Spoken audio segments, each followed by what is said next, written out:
प्रश्न है हमारे पास, एक घनाभ के 3 फलक जो एक शीर्ष को साझा करते हैं के पृष्ठीय क्षेत्रफल 20 वर्ग मीटर, 32 वर्ग मीटर और 40 वर्ग मीटर है। घनाभ का आयतन कितना है? ये रहे आपके सारे ऑप्शंस। तो प्रश्न बहुत ही इम्पोर्टेंट है, इसको बहुत ही अच्छे से समझेंगे। ठीक है, तो इसमें क्या दिया है, एक घनाभ दिया है। ठीक है, जिसके शीर्ष जो एक शीर्ष को साझा करते हैं कि पृष्ठीय क्षेत्रफल, मतलब जो 3 फलक, सबसे पहले हम एक घनाभ बनाते हैं और उसके कौन कौन से वो 3 फलक हैं जो एक शीर्ष को साझा करते हैं, हम वो देखेंगे। ठीक है, तो घनाभ ये रहा। तो घनाभ कुछ इस प्रकार का होता है।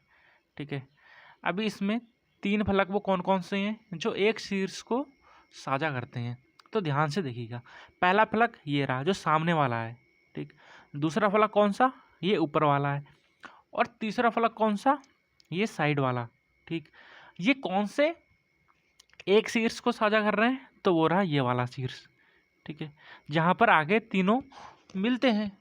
ठीक, और घनाभ की आमने सामने की भुजा तो बराबर होती है, तो या ये वाला ले लो शीर्ष फलक या फिर पीछे वाला। ठीक, तो हमें पता है घनाभ का आयतन हमें निकालना है, और वो क्या होता है, वो होता है एल, बी और एच। ठीक है, लंबाई, चौड़ाई और ऊंचाई। ठीक, तो हम मानते हैं कि जो घनाभ की लंबाई है यहाँ से यहाँ तक वो कितनी है, एल। ठीक, और घनाभ की बी मतलब चौड़ाई यहाँ से यहाँ तक की वैल्यू वो कितनी है, बी। ठीक, और ऊंचाई मतलब कि ये वाली वैल्यू यहाँ से यहाँ तक की वो कितनी है, एच। ठीक है, हमने क्या किया, इसका नामकरण कर लिया, एल बी एच कौन कौन सी इसकी रेखाएं हैं वो हमने मान ली। ठीक है, यहाँ तक समझ में आया ना। अब चलते हैं आगे। तो हमें प्रश्न में 3 शीर्ष मतलब पहला पृष्ठीय क्षेत्रफल कितना है, 20। ठीक है, जो 3 फलक हैं उनमें से पहले का पृष्ठीय क्षेत्रफल कितना है, 20। ठीक है, और दूसरे का है 32 और तीसरे का है 40। ठीक, अगर मैं पहला फलक लूँ इसका, ऐसे हम कोई सा भी फलक ले सकते हैं कि ठीक है, उससे कोई फर्क नहीं पड़ेगा। तो मैं पहले ये सामने वाला फलक ले लेता हूँ। ठीक, तो ये एक आयत का आकार का है, ये वाला फलक। ठीक है, ये सामने वाला ये वाला फलक लेता हूँ, और ये एक आयत के आकार का है, और आयत की क्षेत्रफल क्या होता है, लंबाई गुणा में चौड़ाई। ठीक है, जो कि है हमारी एच। तो एल इंटू में एच इसका क्षेत्रफल हो जाएगा। ठीक है, एल इंटू में एच, और इसका मान कितना दिया है, पृष्ठीय क्षेत्रफल हमें दिया है 20। ठीक, अभी हम लेते हैं ये वाला फलक। ठीक है, ऊपर वाला, तो इसका क्षेत्रफल क्या हो जाएगा, ये भी एक आयत है, तो लंबाई गुणा में चौड़ाई। तो यहाँ से यहाँ तक की वैल्यू कितनी है, एल, और इनकी चौड़ाई की वैल्यू कितनी है, बी। तो एल इंटू में बी, इसका मान कितना हो जाएगा, 32। वहीं अब तीसरा फलक, ठीक है, ये 2 फलक हम ले चुके हैं, अब लेंगे हम तीसरा फलक, ये वाला। ठीक है, इसका भी क्षेत्रफल क्या होगा, लंबाई गुणा में चौड़ाई, मतलब एच और बी। ठीक है, एच इंटू में बी कितना, 40। ठीक है, उससे कोई फर्क नहीं पड़ता, हम पहले कोई से भी ये फलक ले सकते हैं। ठीक, हम इसको भी ले सकते हैं, तो वो भी 40 होगा, क्योंकि हमें नहीं पता है कि जो घनाभ है उसकी आकृति कैसी है। वो ये वाला जो फलक है वो साइड वाला फलक हो सकता है। ठीक है, ये घनाभ कैसे रखा हुआ है ये हमें नहीं पता है। ठीक, इसीलिए हम कोई सा भी फलक को एल मान सकते हैं। ठीक, किसी को भी एच मान सकते हैं, किसी को भी बी मान सकते हैं। ठीक है, तो यहाँ तक समझ में आया। चलो ठीक है, अब मैं इसको आकृति को साफ कर देता हूँ, समझ में तो आ ही गया है। ठीक, अब देखो मैं क्या करूँगा, इन तीनों की मल्टीप्लाई कर दूंगा अलग अलग। ठीक, इन तीनों की मल्टीप्लाई करने पर मेरे पास क्या आएगा, एल इंटू में एच।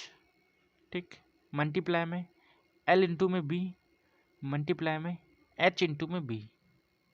ठीक है, तीनों की मल्टीप्लाई की, और बराबर में आएगा इन तीनों की मल्टीप्लाई, कितना, 20 मल्टीप्लाई 32 मल्टीप्लाई 40। ठीक है। जब मैं यहाँ देखूँगा तो सभी के दो दो जोड़े बन रहे हैं, ठीक। तो ये यहाँ से क्या हो जाएगा, एल का स्क्वायर एच का स्क्वायर इंटू में बी का स्क्वायर, ठीक है, बराबर में वही वैल्यू। अगर मैं यहाँ से स्क्वायर को कॉमन ले लूँ तो मेरे पास वैल्यू क्या आ जाएगी, वो आ जाएगी एल इंटू में बी इंटू में एच का होल स्क्वायर, ठीक। और बराबर में हमारे पास वही वैल्यू है 20, 32 और 40, ठीक है। यहाँ से अगर मैं स्क्वायर हटाता हूँ तो यहाँ रूट चढ़ जाएगा, ठीक है, समझ में आया ना। अब मैं जब इसको रूट को हटाऊंगा, ठीक है, तो वैल्यू क्या निकल के आएगी, रूट अगर मैं 20 को तोड़ूं तो 5 चक्कों में 20, ठीक है। अगर मैं 32 को तोड़ूं तो 16 दूनी में 32, ठीक। अगर मैं ये 40, ठीक है, 40 को तोड़ूं तो कितने बार जाएगा, यहाँ से 4 दूनी में 8 पंजे में 40, ठीक है। मैंने क्या किया, इन सभी को के गुणनखंड कर लिए, ठीक। अब हमें यहाँ से देखने को मिलेगा कि 5 के दो जोड़े बन रहे हैं, ठीक। तो 1 5 बार आ जाएगा, मल्टीप्लाई में 4 के भी दो जोड़े बन रहे हैं तो यहाँ से 4 बार आ जाएगा, और ये जो 2 हैं उसके भी दो जोड़े बन रहे हैं, ठीक है। तो यहाँ से 2 आ जाएगा और ये 4 का स्क्वायर होता है, ठीक। रूट हट गया। अब जब मैं इसको सॉल्व करूँगा तो 5 चक्कों में 20, ठीक है, 20 चक्कों में 80 और 8 दूनी में 16, कितना 160 मीटर क्यूब। और लेफ्ट हैंड साइड मतलब इस तरफ हमारे पास क्या आता है, एल बी एच, जो कि हमें फाइंड करना था, हमें निकालना था घनाभ का आयतन, ठीक है, ये रहा। तो हमारा आंसर क्या हुआ, 160 मीटर क्यूब, ठीक। समझ में आया। समझने वाली बात क्या थी, बस ये वाली बात थी कि हमें 3 शीर्ष दिए हैं, ठीक। समझ में आया, धन्यवाद।